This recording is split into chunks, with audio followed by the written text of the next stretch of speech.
In this video, we're going to be talking about the difference between an asset and a liability. More importantly, what is an asset versus what is a liability, and how this can truly make us more intentional, have more money, have more wealth just by these principles. My name is Caleb Guilliams. This is the BetterWealth channel. The purpose of this channel is to make videos on money, finance, and business to help you live more intentional.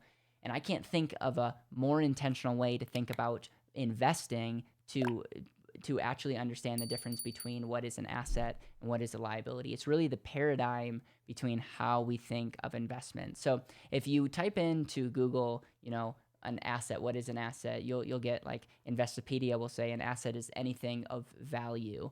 So I guess everything in this room is considered an asset. Robert Kiyosaki is noted for saying an asset is something that puts money back in your pocket. So an asset is anything that generates cash flow. He's noted for saying that your house, your house that you live in, is not an asset because in a lot of cases it's a money drainer than a money creator. My definition of an asset is just something that will help you live more intentional. It's just by having it, you're able to live more intentional, because my definition of wealth is intentional living. And so if that is the goal, assets help you with that, liabilities take that away. Versus, a liability, if you type in a liability, usually it's some type of debt. It's something that you're liable for. Robert Kiyosaki talks about a liability is anything that takes money away from you. And my definition of a liability is something that prohibits you to living intentionally. And so what we're not saying is a liability is a debt, because if you follow this channel, you'll realize that debt can be used in so many amazing ways to help you live more intentional, have more wealth, and be more in control.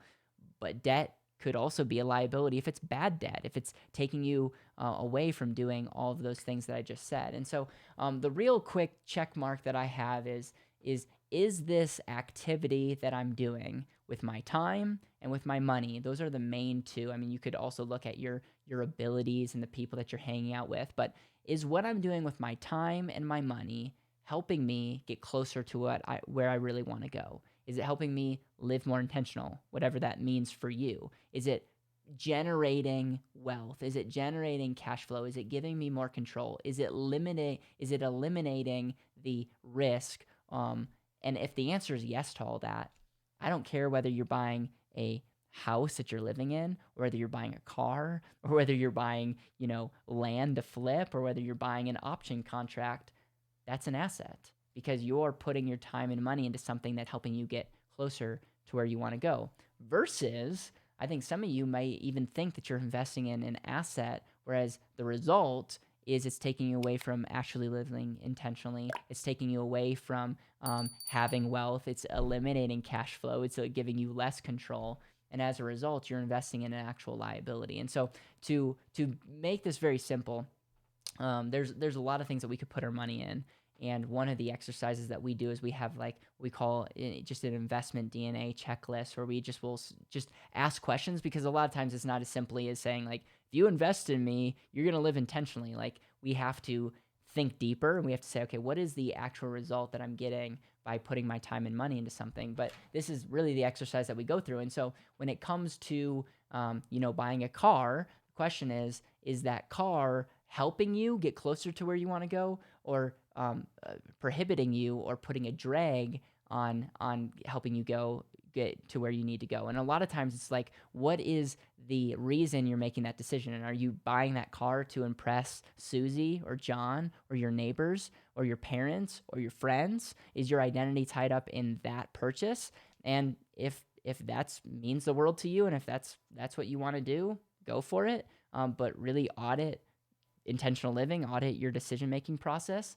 And a lot of times we will buy things and do things that do not actually help us live a free life.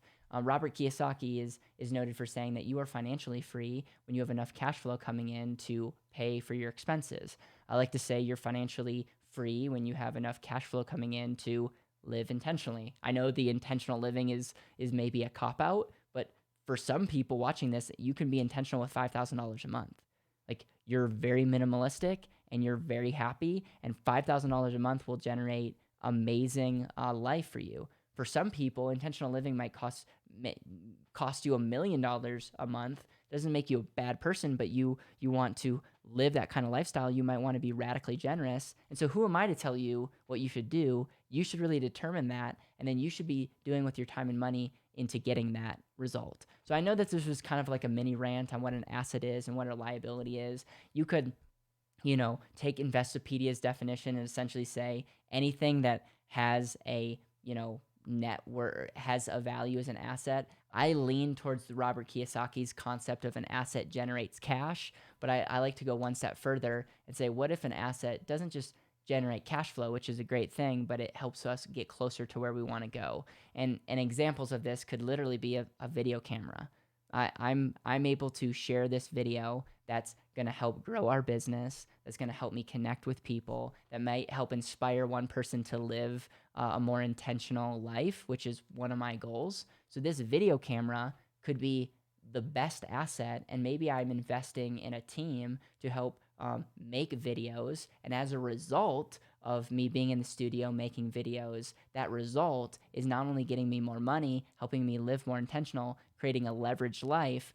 That might be the best thing in the world versus a camera that you buy is something that you buy, you don't really want to do any of this stuff, and it just sits on your shelf and doesn't produce any cash flow, makes you feel bad about that purchase, and doesn't get you anywhere closer. It's not the camera, it's not the real estate, it's not the option contract, it's how you use it. It's how you use your time and money and your intention behind it. Hopefully this helps. My hope is to inspire people to live intentionally every day. And I find that a lot of people turn off their brains with assets and liabilities. If I could just get people to think differently, we would live in a radically different world.